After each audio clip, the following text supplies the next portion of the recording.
There are days that define your story beyond your life. Like the day they arrived.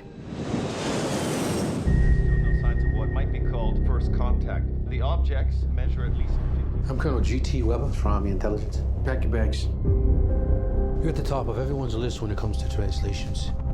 Priority 1. What do they want? Where are they from? You'll be reporting to me, but you'll be working with him when you're in the show. That's what they call in the UFO.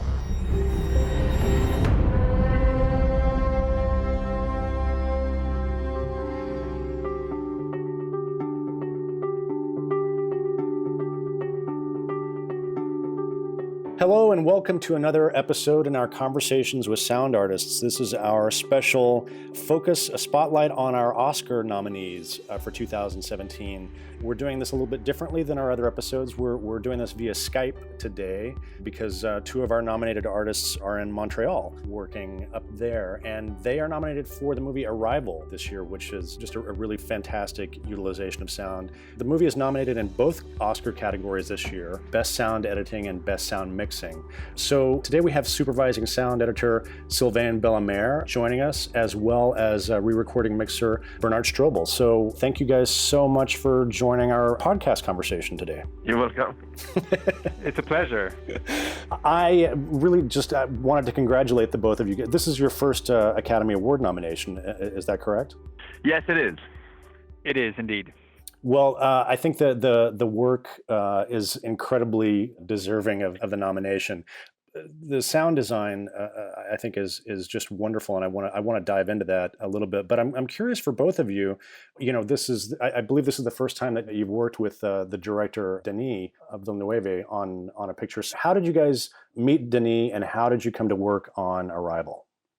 Basically, we know each other, Denis, for a long time. Denis will grow up in the filmmaking here in Montreal. Personally, I did my first film with him 20 years ago, and I've been doing 4 or 5 projects since then. But in that case, it's my first American film with Denis.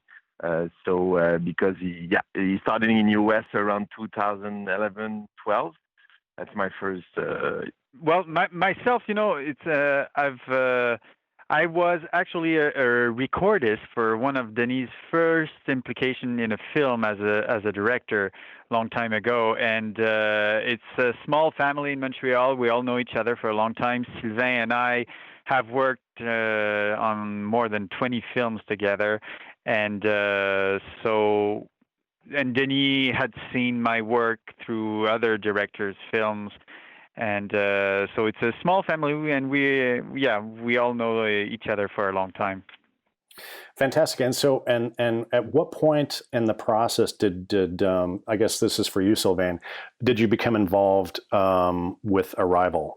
Had they already filmed the movie, or at what point did you jump on board? I knew the script for like a year or something, but I jumped in the film for different production matters. We came late in the project because finally the film was done in Montreal. The sound was supposed to be done somewhere else, but we actually end up with the film in a pretty tight schedule, I have to say. We definitely start on February 1st, 2016, and we had to finish the film for June. So wow. In that scale of production, it's pretty tight. But I have to say that one of the key elements of the sound team, Dave Whitehead and Mitchell Child, who are sound designers that work on that part of the film. I will talk about them later because they're really great artists. And Michelle and Dave were already involved in the film since a few weeks and even months, I would say. I see. So, yeah, obviously, I think when people consider the sound of Arrival, I think one of the greatest challenges was conceptualizing and building the sound of the heptapods. I think, I'm going to presume that all of our listeners know about the film, but if in case they haven't, Arrival tells the story of these 12 very large alien spacecraft. I think they're called shells that show up around the Earth, and we follow 2 characters who were very interested in linguistics and mathematics, as they kind of have first contact with two of the alien creatures who were called heptapods, which is because they have 7 legs. So obviously, designing the sounds and of the heptapods and the environments of the shells was a huge challenge. So Sylvain, can you talk a little bit about how you and your team approached that work? It's a good question because I just previously talked a bit of them. So the voice of the heptapods were already in the hands of Dave Whitehead and Michel Schall in New Wellington, and Dave had a great experience on those type of film. He's been working on Peter Jackson's film. He worked on Lord of the Rings. He worked on The Hobbit and others. He has a great CVs. He has a lot of experience. So Dave, as a sound designer, really started the creation of the voices. So when we came in, Bernard and I, the voices of the heptapod were already in a very good position. And of course, we went through and we worked with the team was already there. There'd been a lot, it went a lot in increasement with Joe Walker, the editor, was extremely present at that stage. And then, so the voices were already in the process. To talk a little bit about that, and that will come back to other question later, but the heptapod had to sound really sacred, exactly like we go to a chapel and hear God, basically. That was the goal of Denis. That was your direction, is to make them sound like God. Yeah. Sacred voices, we say. So yes. Dave went on a very clear line about using natural sound. So there's a lot of sound when you want to create something like that, but there's a lot of different sound, and he had to build also a language inside that. So it's not dropping sound here and there. It's really there's a structure, and he's been working harmonically quite well to make that fit. Yes, that was the main goal, maybe, but that was the first step, and we had to go later on the mix with the heptapod vocals, and I really would like that Bernard expressed himself about the mixing of voices. Well, it was quite straightforward. I mean, the idea during the mix was to make sure that every sound that they would make would be clearly identified as what was the goal, because sometimes you can create sounds, and when you put them into the soundstage with everything else, then sometimes it becomes unclear who said what and who is responding to what. And so all of that was to be clear, and also then to give the power that Denis wanted for each of these interventions of the heptapods, whether they're supposed to be scary or just communicating or just waiting or commenting, or we asked ourselves what was the meaning of what they were expressing at that moment, and just figure out how that should be played out, and make sure that there was also a dynamic curve through that in the way they were expressing themselves, and the weight each one of those interventions should have compared to the weight of the meaning of them. So it was just making sure all of that had a sense, meaning, and was clearly understood. And also we have to say that at the end, the voices of the heptapod are, for the scientists, something completely understandable. They cannot understand it. In fact, sorry, right. They cannot understand it. They have to go to writing to understand the heptapod. So at the end, the voices of the heptapod become only emotional. And I think the peak of that reached a point at the end when Louise is alone in the shell with Abbott, yes, and one of the heptapod. And then as much as we go through her truth, as more as we go to her mind and the comprehension of the story, the voice of the heptapod become really, really hard and bass, slow, and sort of that. So there's a certain sort of emotion regarding the voices, but only emotion. There is no comprehension, and the writing are the words, basically. I wanted to ask you about that point, because I thought dramatically, Denis made a very interesting choice, which is the language that the heptapods are using to communicate is with the humans in this case is purely written. So there's a disconnect between the vocalizations and the communication through the written language. So it must have been liberating in a way not to have to create a literal language that matched sounds that were being represented visually. And then your point is really interesting that sort of made an opportunity to just have the heptapod vocalizations become almost purely emotional and tonal.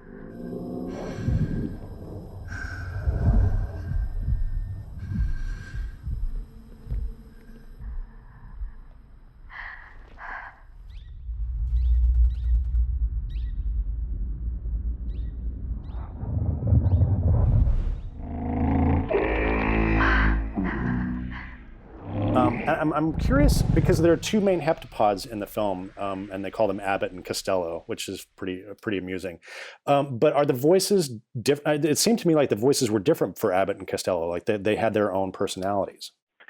I will probably say it's hard to tell, but if you got it something, it's interesting. But it was very similar. But I don't know, Bernard, what do you think of that? Maybe Dave did do some subtle changes from one character to the other. I know we ended up for flexibility, we ended up mixing maybe some of the two characters because of a reaction we wanted there was not available there, but was available on the other one, and. So depending on the movements that were on screen for each one of the Abbott or Costello, there might be some mixture. But generally speaking, I have to say that Dave had already separated both characters, so he might have injected some personality to each of them. And I'm sure the question would be more to Dave and see if he had planned that. But that's wonderful. That's wonderful if you feel some difference, because it shows that maybe each one of them has their own character. Sylvain, can you talk a little bit about the sound design within the vessel? Because there just seem to be a lot of interesting things going on in terms of tonality, and even in the shots when the vessels, when the shells move, they create really interesting sounds. Yeah, when the vessel moved, it was the same ideal to you only use only natural sound. With Denis, that was the goal, to have a very organic kind of ancient sound. In a way, the heptapods are a future civilization that can see through time, and they're very intelligent. But on the other hand, they kind of look really, really like Stone Age, sort of, the bear in the cavern. So it's a sort of mix visually, and like their brain and what they look is kind of different vibes. So the idea of having an organic sound is to provide this concept of something extremely natural. So the vessel, when it moved, was magnificently designed by Olivier Calvert in Montreal, and we use a lot of rock sound and ice sound that we melted together, and we morph it to different structures, so make the movement like if there's a mountain who's moving. Also, we'll see also in the shells, it's more clear when we close to the entry of the shell. There's this kind of a special wind. Also made on the same kind of structure, wind that does not exist in the real life. It's a real wind, but really, really switch all over the place, reverse all over the place, process all over the place, and make the wind sort of interference around the ship. And there is also some radio signal that are spreading. It's very subtle, especially when they go to the shell for the first time. There's like a lot of interference, because the idea was also that when they go to the shell, they're like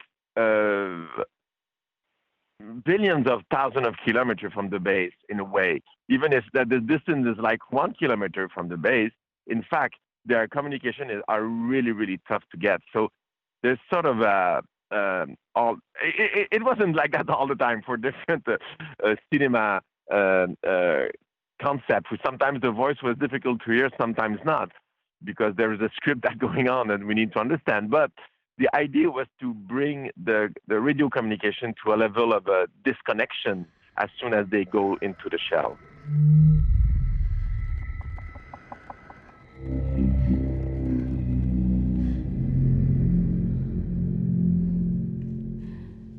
Now that's a proper introduction.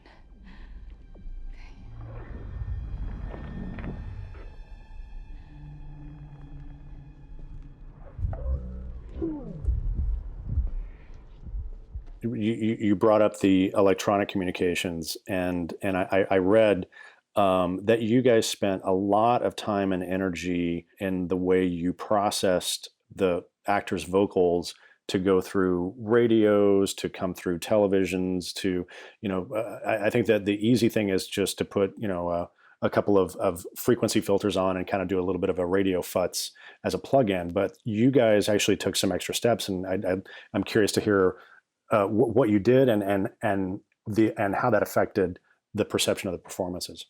Well, the idea is, since they were supposed to have a lot of, we wanted there to be a lot of layers of communication and to have different colors, because when the actors were talking to each other within the shell, we wanted that to have a different color for when the bass calls in to the shell.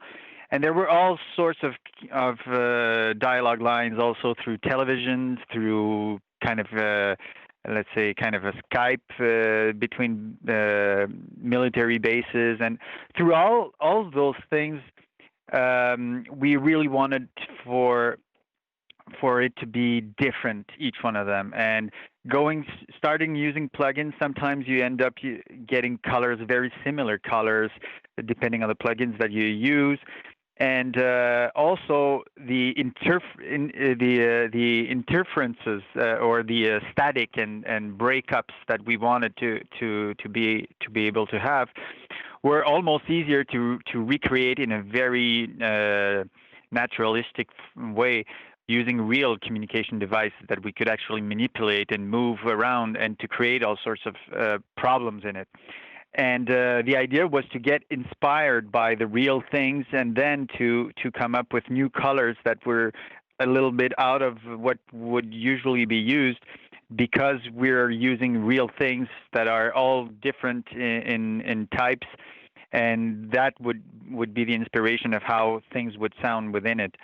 So the Sylvain went out and just went on a shopping spree to get every kind of communication device that he could put his hand on, tested them all, and then we rigged them all together, and then passing all the dialogue through the actual receiver and transmitter of those devices in two separate rooms, using a loudspeaker on one side and having the output mic'd in the studio. And putting all the dialogue lines through different pre-chosen devices, depending on their usage, and having a big recording session of all those dialogue lines. And for each one of those devices and setup used, we also did impulse responses of it, by running sweeps through it. And then I took all this material with a sample of the source material, the recorded material, using the impulse responses recorded to it. I recreated the sound of each one of those devices through plugins, so that any new ADR line or any new dialogue line that would be added later on, we would not have to recreate this recording session, and we could actually recreate the noise signature, the harmonic signature, and the frequency response of each one of those devices used to be able to do whatever we wanted later with ADR or new dialogue lines. Oh, that's fascinating. So it was a big process, and it also created all sorts of things. I remember Sylvain doing feedbacks with some of those devices, and just came up with a bank of sound that were used in the most odd situation in the film, but that actually gave a nice, strange electronic and weird interferences in some situation, just because we did this rig, and this just gave new colors of sound to be used. It's like really inspiring ourselves from any real situation that can have, just to steer us to on a different path than the usual one. When you're dealing with purely electronics and plugins, you don't get a lot of happy accidents, but sometimes when you're recreating things the old-fashioned way, you get some. That's wonderful. It was so crazy. You have no idea. And we went through a process that my God, we spent hours on little thing, and we had so many devices that we only have used some of them at the end. But it was incredible the number of devices we bought for that. On the other hand, we have to say also that some of the shots also came from the production recording and the set, like the helicopter scene, for instance. When they are in the helicopter, the conversation between all of them, so this is pure production sound, a fantastic record by Claude. So, but the sound was so good in that shot. We really tried to change that with devices. We came up with different devices, but Claude, his sound of the set was the best, and it was a pure, real headset of helicopter team. So on the other side, we had there was a real sound of that kit. Oh, that's fantastic. And also, what this scene and also other recordings that we did later is that for each take, each time, the system has this different static, random static that moves around, and you can hear that in the helicopter scenes. There's all sorts of parasite sounds that comes into it that are random, and why not? That's a real thing. Let's use that, and let's make sure of that. And also, just to close up on the subject, there's the PAs inside of the base camp. There's some inside, and there's outside of them. And those and the Mathieu Baudin is the sound editor who actually handled all of those sound editings, and he took one of those PA devices, and he took it to his shack in the woods, and recorded them 100 foot away and all the same dialogue lines. We had that recorded 100 foot away, and that's what's in the film. So it's just going back to some natural colors and moving away from the worn path. The plugins, yeah. That's great. It's it reminds me of what Walter Murch used to call worldizing. Yeah, completely. Completely. Mm-hmm. It's the same school. That is the school, and it's a school that is really, really present in Hollywood. The recording for all the biggest sound designers in California today, and it's still like that. It's as most as they can record on real environment, or this is where, or even in Foley Studio, as most as they can record instead of going to sound that already exists. This is that's right. This is the school. Yes, yeah, absolutely. And it's kind of the same sort of thought for the mix instead of using plugins and stuff. So yeah, of course. And Bernard, by the way, I have to say that he's in his everyday life, he doesn't like plugins. Bernard is really work his hands. Is that true? No, but that's true, Bernard. I think you will agree on that. Yeah, he's really because we do a lot of film together, and sometimes I say to Bernard, "Why do you don't use this?" And he says, "No. I don't like that. I prefer to work myself." And he's right. That's why he's there. So it feels better, right? It feels more. It feels like one thing I love to do is like if there's a big loud music playing on top. Well, I just hook up an old huge 18-inch speaker, and I just throw stuff on the membrane and just play the music through it and just record the vibration of it, and just gives. Suddenly the room is actually moving. There's stuff vibrating on the walls, and it's just creating stuff like that. There's stuff you just can't do with plugins, and it ends up sounding all the same. Yeah, absolutely. This is more of a question for Bernard. The score for this movie, the music is really just absolutely wonderful. This is another score by Jóhann Jóhannsson, who also did Sicario with Denis. And one of the things that I really love about Johann's work is he's kind of playing in an interesting middle space between sound design and music. And I wanted to, really this is for both of you, to talk about the juggling act between sound design and score in this film, and how you, working with Denis, made decisions about which element would step forward in a particular moment between the design and the score, and how that kind of dance happened between those two elements. First, it is true that that music is great in the sense that it's not recognizable instruments all the time, and it's not also linked to any cultural influence either. So for the topic of this film, that was great to have something that was so mysterious. And it also brought us to a different way, because we started the mix, two mixers, Luc Boudria, colleague here and friend, and myself. And when we started to think of how we would separate things between us, we came up with the idea of having music that I would handle the music and the sound effects of the spaceship together, instead of the traditional dialogue music on one side and effects on the other, because of the blend that would be happening between the music and the effects.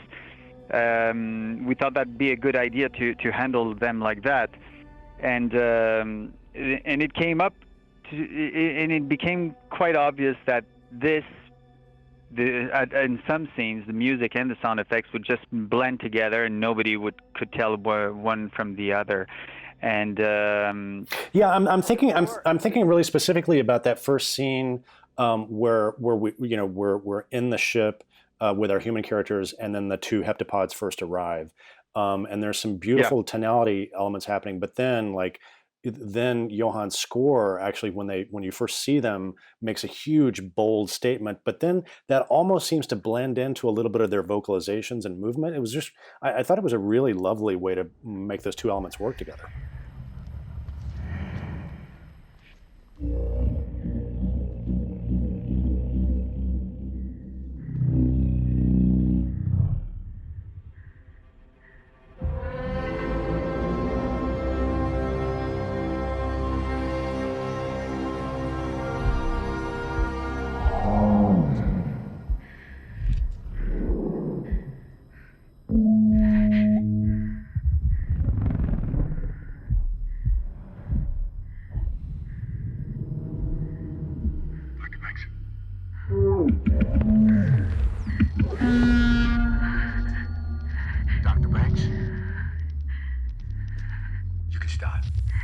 There is exactly that. There are some places where the vocalization and the music is both of them exactly at the same time, and nobody could tell even myself, what part of what we're hearing is the music or and it just played out like that. Some of it is random, but some of it was looked for, and it's kind of maybe random things that we were hoping for, and that also Joe Walker had planned, and Joe Walker was playing with the music and the heptapod voices for some time already, and he was already having fun with that relationship between the two elements, and we just let that happen as it ran through, and also the score was beautiful in the way that it was letting room. It gave a lot of room. It was super powerful when it needed, and then left a lot of room for us to be able to play a lot of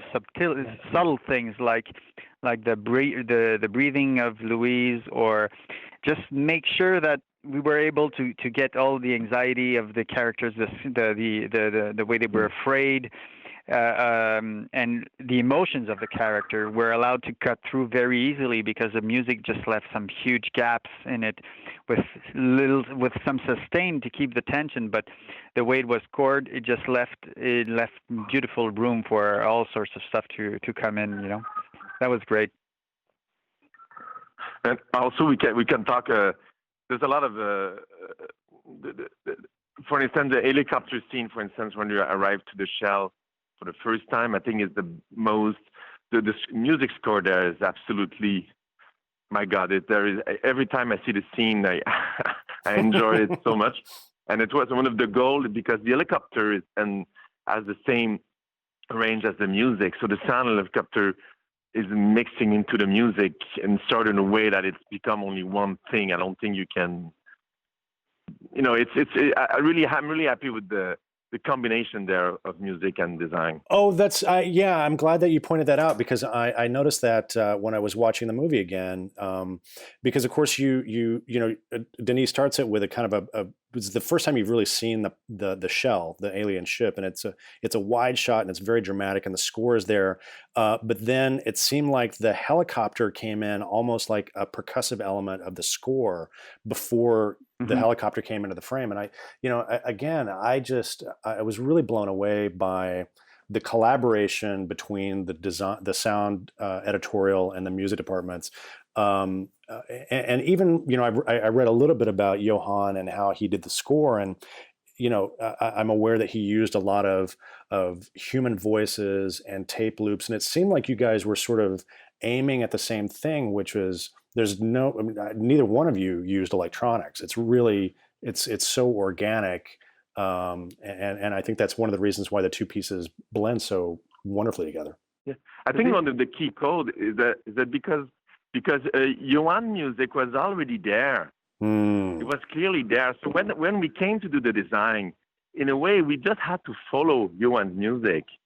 And it wasn't, for that famous track, for instance, was there since the beginning. So we were kind of, Jóhann prepared that music since months before. He was in the film way, way before us. So it was a great guideline, basically. And one of the best quality of Jóhann music and those spots is that there's a lot of space for design. Yeah. You do his music, you take the space, but there's so much room for us. It's not like he doesn't take all the screen. We have places to work on. So, which is, and you know what? I never talked to him. We never. Is that true? That's amazing. And it's true. And yeah. I don't know this guy. I never met him. One day, I think we need a beer together. Really, and it's just, personally, and Bernard did a fantastic job to mix all this together to make one sound, basically. This is the goal, anyway. Well, I would say it definitely, in that sense, it helps a lot. If you have the score almost as a completed element as you're building your design work, then, you get to avoid that kind of train wreck of elements that don't work together. Well, there was a lot of work from, when a composer brings music so early in the production, then there is certainly a lot of editing happening afterwards to match to the picture changes. And also Clint Bennett was the music editor on that, and he worked also a lot to make sure that the original ideas of the score became clear in the new picture edit as the picture edit moved along. So there was a good team around. The picture edit doesn't stay locked just because the score has already been done, does it? Yeah, exactly. Well, that's fantastic. Do you are there any other special sequences or anything that you guys were particularly proud of that you'd like to call attention to? Personally, on my side, I would like to say that I think when you do sound in a film, personally, it's you really have to know where you are. What type of film are you? It's not only to drop sound on the image. It's really where are we? What is the cinema we are talking about? And I really want to say a big congrats to the play of Amy Hayden because I think Amy did something that I found extremely clear, that she played a character who was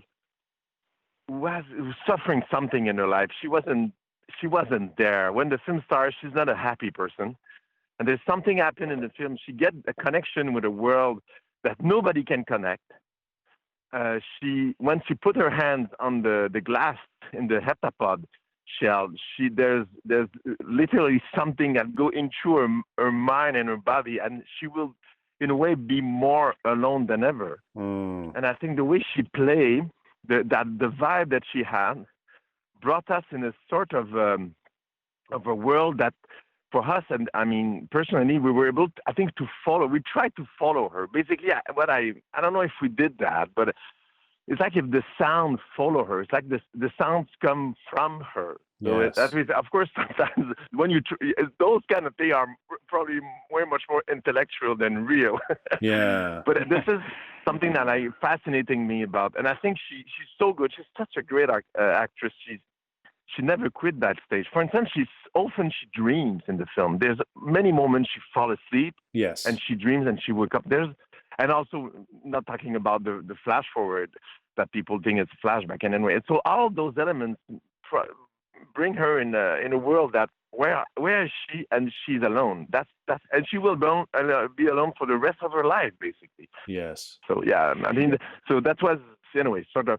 So the sound become in a way kind of very moody. There's a certain vibe, almost sort of let's say sort of a 60s, 70s vibe sometimes. Kind of, and I mean, and there's a lot of and Jóhann did a lot of that. When she goes to the shell, for instance, at the end, she kind of she lands basically. She really slowly into that dust and clouds and everything. There's a superb moment when the music is really coming back to sort of a 60s kind of a trippy music. So I think it's anyway.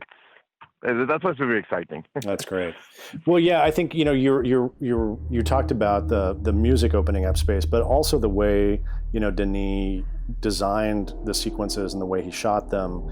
Obviously it's a film largely about people not being able to communicate with each other, and so sometimes there are these kind of just wide open spaces that I think gave you guys plenty of room to play with in a just a wonderful way. I would like also maybe the way Denis and Joe planned for the sound to be part of the film also gives a lot of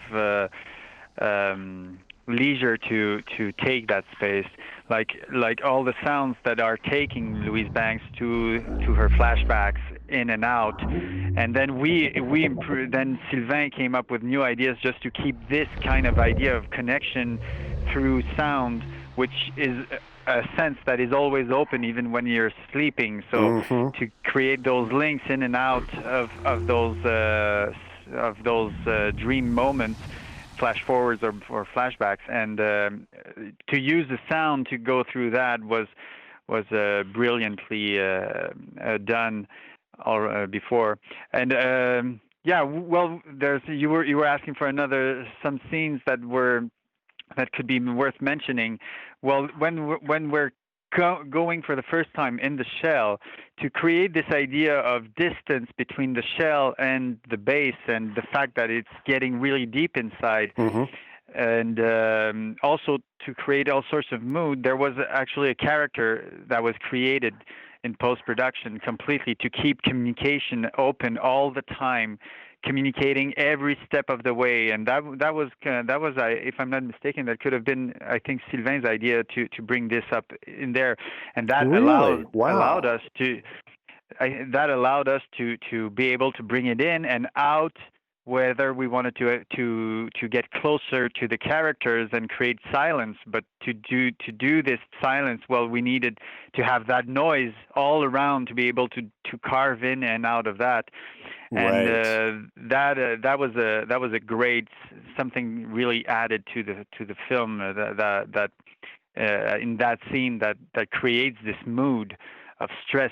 Sometimes we barely hear them, and then they come back, and just gave us material to be able to play with to create tension. That's really fascinating. So you were able to use that ever-present just kind of discussion of what was happening to build the tension, and then sometimes you would take that away, and that would lead you to an even more kind of internal moment for Amy Adams. Exactly. Wow.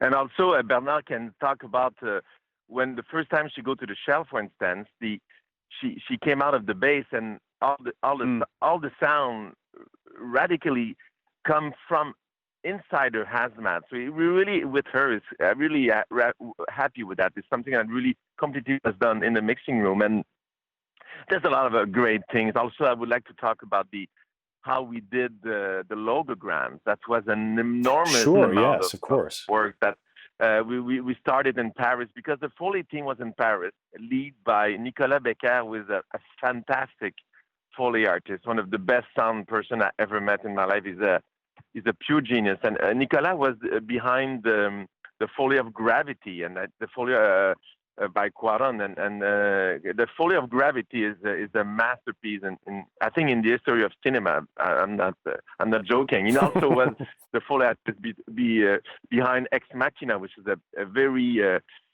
clear job and something. So Nicolas did a lot of production of creating those sounds from water and vegetables. Really? And then we came back in Montreal where sorry for that. And we came back in Montreal, and then one of my editor, Mimi Allard, was able to edit all those things. And so the creation of the logogram, at the end, they're really simple in a way. When you look at the film, it doesn't sound that special. Yeah. But the amount of hours behind that was enormous.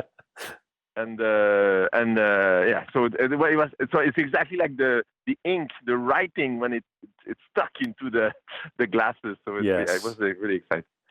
Well, it sounds so. Your Foley artists were in Paris. Your sound designers were in New Zealand. You guys were in Montreal, making this American. Like how with this? That seems just crazy. Yeah, and in Montreal we had other people. I mean, the biggest team by far was in Montreal because we had Olivier Calvert, Pierre Gelaudet with a fantastic job about all the naturalistic sound, and then.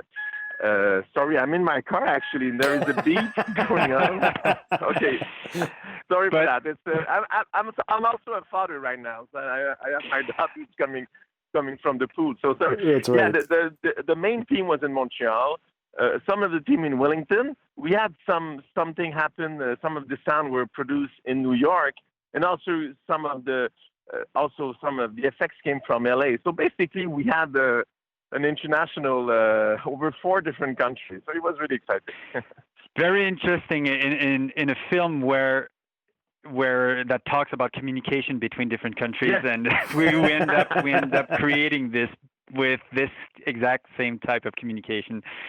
It was a very exciting project, and I would be sad not to mention also the strong will that Mel's studio took into creating and putting up the stage to allow for this project, which is kind of bigger than what we're used to here in Montreal, and they went all out into making sure we had everything needed to do this. So hats off to them also. Yeah, I wanted to ask you a little bit about that because this was obviously a pretty big American studio film, and I understand that the deadline was very tight, and I just wanted to ask you about what was it like to have a kind of a project that size and that complicated and that rushed go through Montreal with you guys. Oh, it was for us was a huge challenge because we're not used to do those big kind of film, and my goodness, I think we worked 16 hours a day, 7 days a week. On my side, definitely, and Bernard and I, we know each other for a long time, and we're like a band together. And then Bernard was involved really soon. Sometimes recording mix are not involved as Bernard was since the beginning. So, for instance, when we did the construction of speakers and devices, Bernard was really involved into that because Bernard is very good with speakers. He started to build speakers when he was really young. We have to say that. So he's very, very good with speakers. But behind that, it was the schedule and the pressure was high, and also it's a high season of post production. So we had a lot of people were already busy on other films, and because here in Quebec, February and March is really busy in post production. So yeah, it was something, and sometimes I have to say I was quite nervous sometimes, but the end was beautiful. We're happy today with all this nomination, but last year at the same time I was quite tired already. Yeah, we had for the mixing stage we had to upgrade the consoles to the Avid S6, and we basically had 2 weeks to learn it before the coming into the mix. And like I said, we were two mixers at first, Luc Boudria and I, who did pre-dubs in different stages. And then we started off the final mix. And unfortunately, for a personal reason, Luc had to quit the film. And so I eventually I had to mix the whole thing on my own. And by the end, I was working 15, 16, even 20 hours a day. And eventually, at one point, I had 8 faders who just stopped working on the board. Oh my gosh. Which was, it could have been replaced very easily. I just didn't know how, and I didn't have time to get the information. And with all this pressure around working in this situation, it was quite challenging. But I think that throughout this, what made it all possible is, first, Denis had confidence in us, which was wonderful, and also we had confidence in the film. We felt the film. We knew how it should be going, and we had a good relationship also with Joe Walker. And when you know where you're going, it makes everything easier. And even if it's long hours, and it just made things, hard work, but we knew where we were going with all of that, and it just made it a lot of fun. To mention, Bernard, the producers were so cool. Aaron Ryder, Don Levine, Mike Jackman from Film Nation. Those guys were like partners. They were like, they trust us, and they wanted something cool and good. And I think they were with us, and we never had any bad pressure from them at all. They were super cool, super like friends. And I think sometimes at this scale of a production, it's not easy because there's so many things going on. Sure. And I have to really, really say thank you very much to Mike Jackman. Mike was like a guide behind me just to make sure that we were happy and relaxed. And no, it was a great moment of friendship also, all this project. Well, that's fantastic. Well, thank you guys for taking the time today, Sylvain and Bernard, to talk to us about your amazing work on Arrival.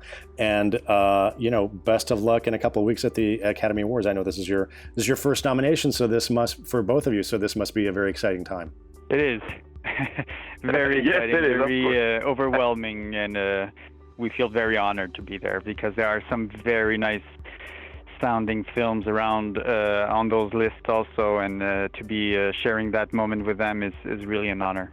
Yeah, we're going tomorrow to London for BAFTA. So. That's right. Before the Oscars, you have the BAFTAs, so you're going to London for the British Academy. Yes, Congratulations on that as well. Well, good luck for both awards, and congratulations again on just fantastic work. So this is Glenn Kaiser signing off from the Oscar podcast. This is a co-production of the Dolby Institute and the SoundWorks Collection.